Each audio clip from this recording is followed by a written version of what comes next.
Hello, my name is John Nagoski, and I'm a native speaker of English from Wisconsin in the USA. I would like to introduce to you my English reading channel with questions and answers. Think and Grow Rich by Napoleon Hill, as read by John Nagoski, 1936 edition, a public domain book. Chapter 5. Specialized Knowledge, Personal Experience, or Observations. The fourth step toward riches. There are two kinds of knowledge. One is general, the other is specialized. General knowledge, no matter how great in quantity or variety it may be, is of but little use in the accumulation of money.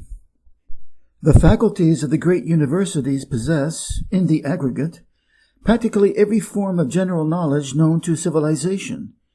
Most of the professors have but little or no money. They specialize on teaching knowledge, but they do not specialize on the organization or the use of knowledge.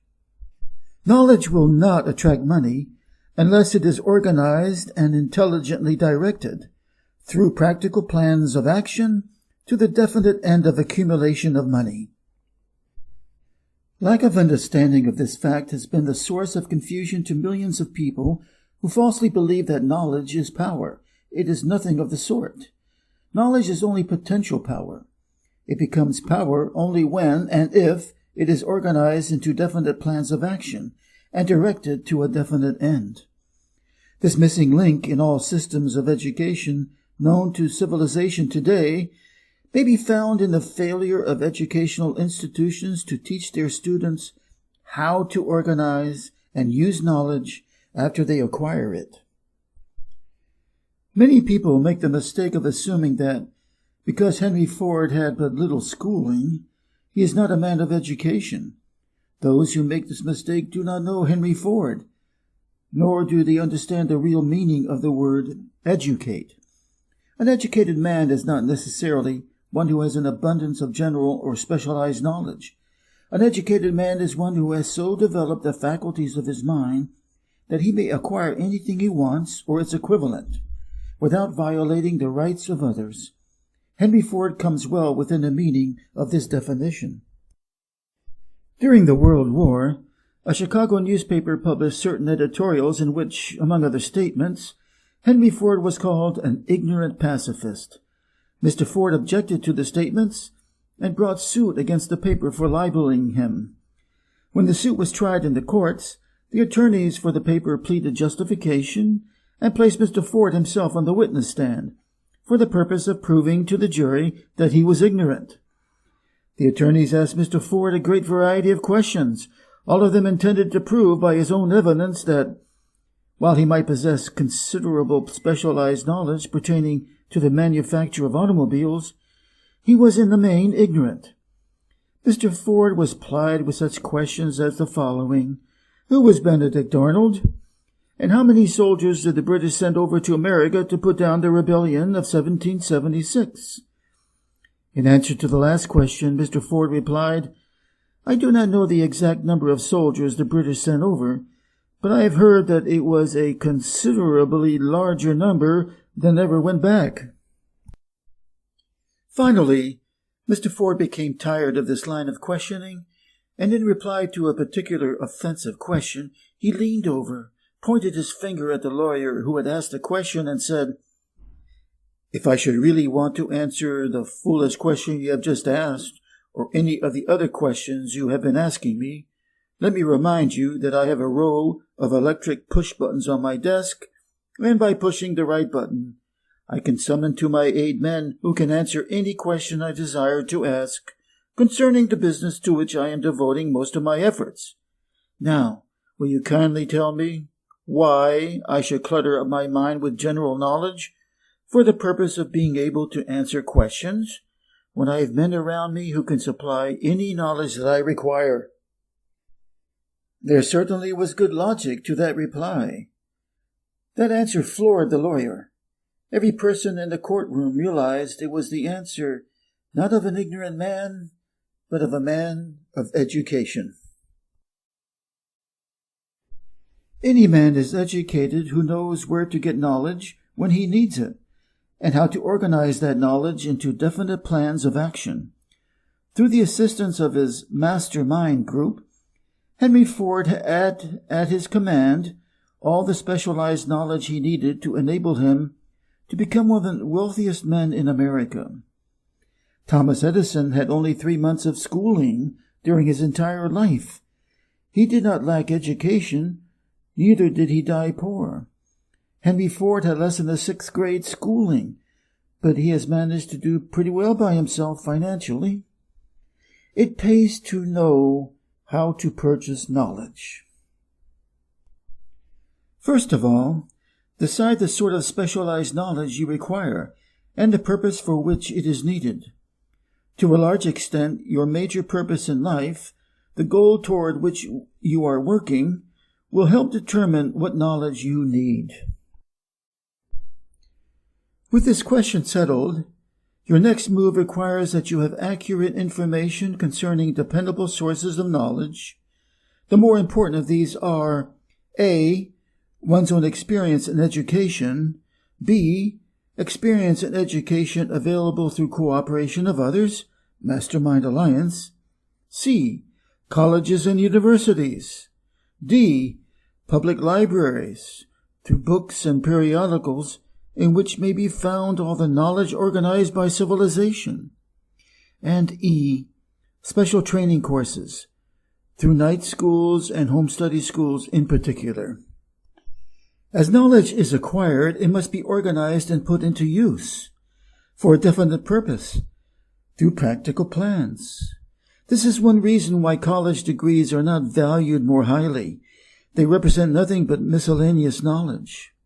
Successful men in all callings never stop acquiring specialized knowledge related to their major purpose, business, or profession.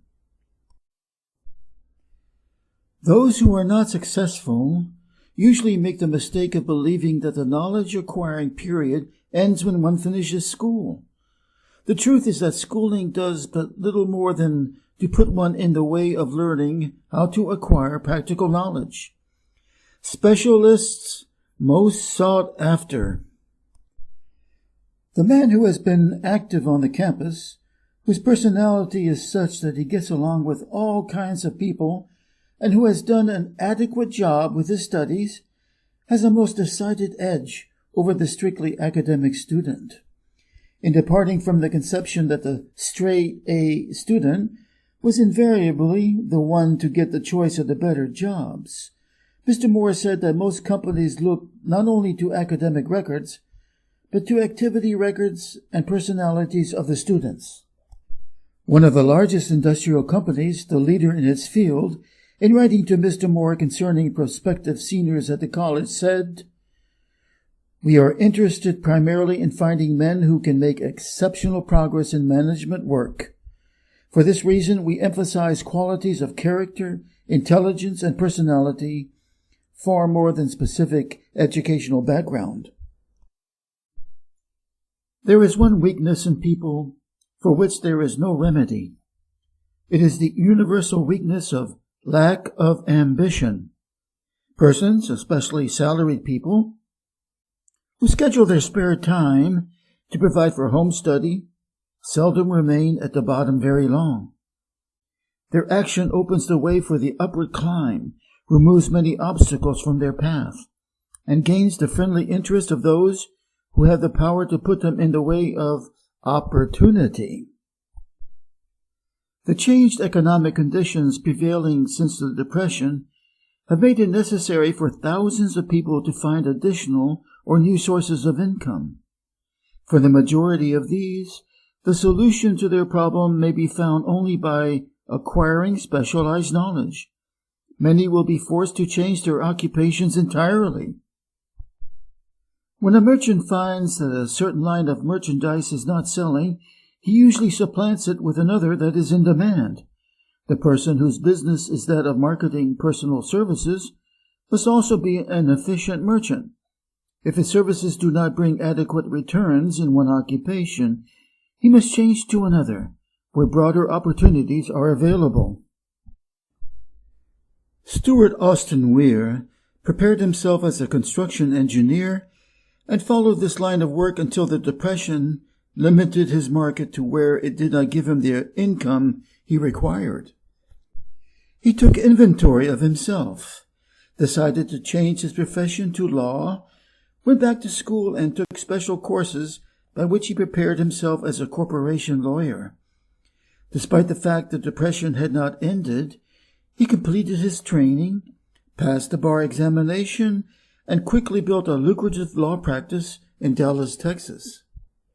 Just to keep the record straight, and to anticipate the alibis of those who will say, "I couldn't go to school because I have a family to support," or "I'm too old," I will add the information that Mr. Weir was past 40 and married when he went back to school. Moreover, by carefully selecting highly specialized courses in colleges best prepared to teach the subjects chosen, Mr. Weir completed in 2 years the work for which the majority of law students require 4 years. It pays to know how to purchase knowledge. The person who stops studying merely because he has finished school is forever hopelessly doomed to mediocrity, no matter what may be his calling. The way of success is the way of continuous pursuit of knowledge. Let us consider a specific instance. During the Depression, a salesman in a grocery store found himself without a position. Having had some bookkeeping experience, he took a special course in accounting, familiarized himself with all the latest bookkeeping and office equipment, and went into business for himself. Starting with the grocer for whom he had formerly worked, he made contracts with more than 100 small merchants to keep their books, at a very nominal monthly fee. His idea was so practical that he soon found it necessary to set up a portable office in a light delivery truck, which he equipped with modern bookkeeping machinery. He now has a fleet of these bookkeeping offices on wheels and employs a large staff of assistants, thus providing small merchants with accounting service equal to the best that money can buy at very nominal cost. The beginning of this successful business was an idea. If you have imagination, this chapter may present you with an idea sufficient to serve as the beginning of the riches you desire. Remember, the idea is the main thing. Specialized knowledge may be found just around the corner. Any corner. This is the end of chapter 5.